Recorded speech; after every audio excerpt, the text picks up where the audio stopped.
having served in the Navy for 12 years as a service hospital corpsman. Please join me in welcoming to the stage, Vickie Nitschke!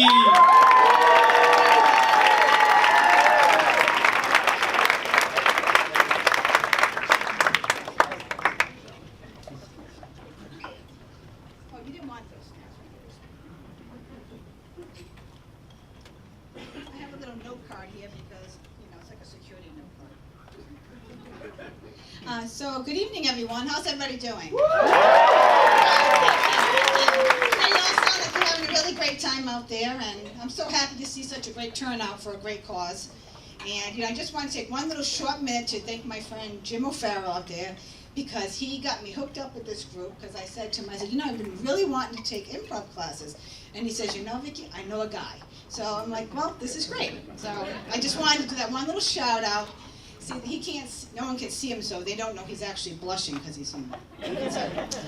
But my little piece here is about online dating. Now, I mean, okay, I know it's really. I know it is comedian, as they say. So, I've been single for a while. I got divorced a number of years ago, and I found that I started dip my toe into online dating, and it's a very interesting,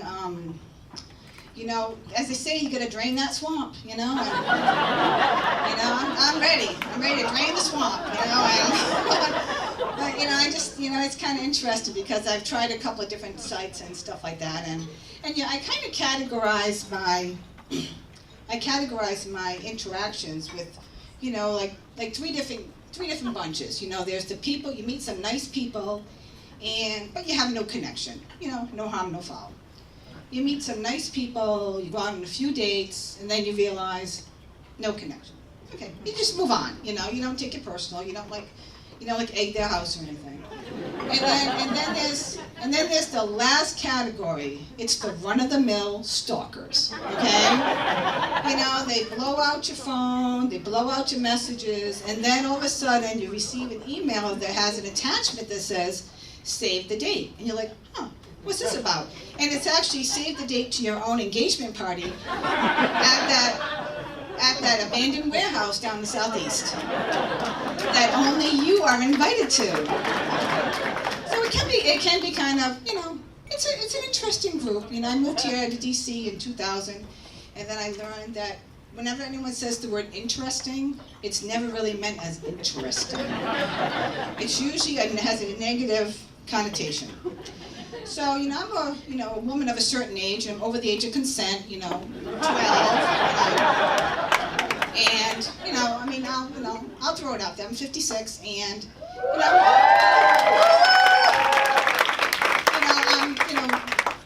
I'm not technically a cougar because, cougars like to go after their men prey for, various activities like sex.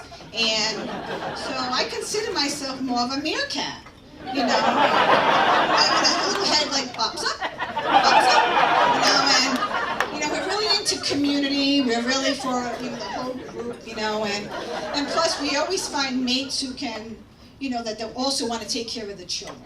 So it's a good species to be in. It's a solid species. And so the two places that I've tried dating, I tried them all, from the plenty of freaks to everything in between, and the art times and everything else. But the two that I want to just talk about tonight are eHarmony. Don't we all love that eHarmony? How they have that free weekend right around Valentine's Day. Isn't that just special? And so eHarmony, we know, has a very long application process, because they hope you actually die before you finish it. But I was going through one night, and I was like trekking along.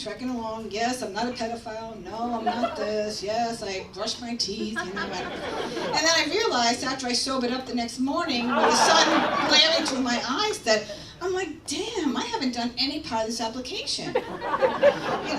I spent the whole night sexting on my boss's public Facebook page.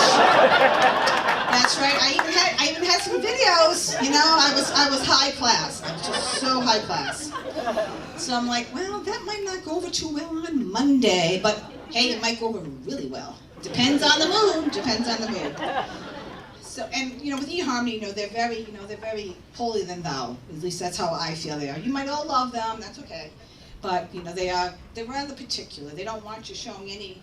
They don't want to see any nips in the pics. They don't want to see any socks below the belt, kind of thing. And so it's like I have to wear like my Amish outfit, the high collar, the long sleeves, the little chambray color, little plaid and everything. And so I was like, all right, well, whatever. And so, and I just figured, they didn't really accept me.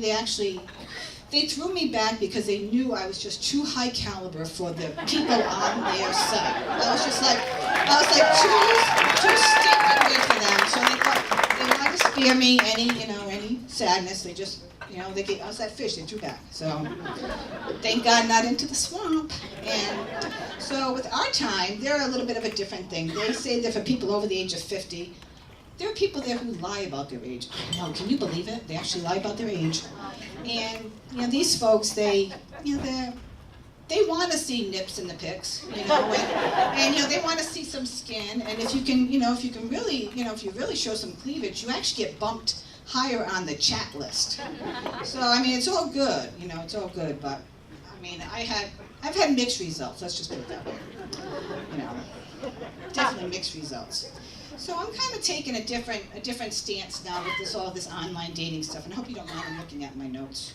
Because what it says, it's like these people are just so friggin' awesome, So my different strategies now are, I looked at that new thing called Bumble, and I kind of like these, but this Bumble thing, it moves so fast. I say yes, I say no, I say yes, I say no. I don't even know what I've said. And they say it's the feminist version of Tinder, which I think is just probably like a walking, whore factory. I don't know. But I'm not really sure. I haven't gotten into that one yet. Please don't tell my family. So my two new strategies are, one of them is that I'm going to start going to wakes and funerals and viewings, and I'm gonna kick it, I'm gonna wear like a nice little black dress, very respectable, just a little bit of cleavage, and I'll have it'll be a nice length. It won't be up like my hoo-ha or anything, and I'll wear like nice stockings and little kitten heels and things like that, because widowers do have needs, and who knows when the last time he had any was, so I just gotta go prepare. My other option is that, I'm going to, go to the places where men hang out. I keep asking my friends, well, where do men hang out? I'm not a bar person. I'm from Rhode Island, so I normally say I'm not a bar person, and so I'm like, I'm not gonna go there. Plus, I really don't want my drinks tampered with, so it's just a problem. So I'm going to start going to the home improvement stores, like Tractor Supply store. I love Tractor Supply store. I don't know if anybody out here is into Tractor Supply, but it's the place to meet those big burly men. And Home Depot, and then there's always Lowe's for women, So I'm going to go there all dressed up, and then I'm going to walk up and down the aisles, and I'm going to say, hey, how do I handle these, these plastic carbo ties, and what do I do with these male and female couplers? Thank you very much, everyone. You've been awesome. Thank you so much.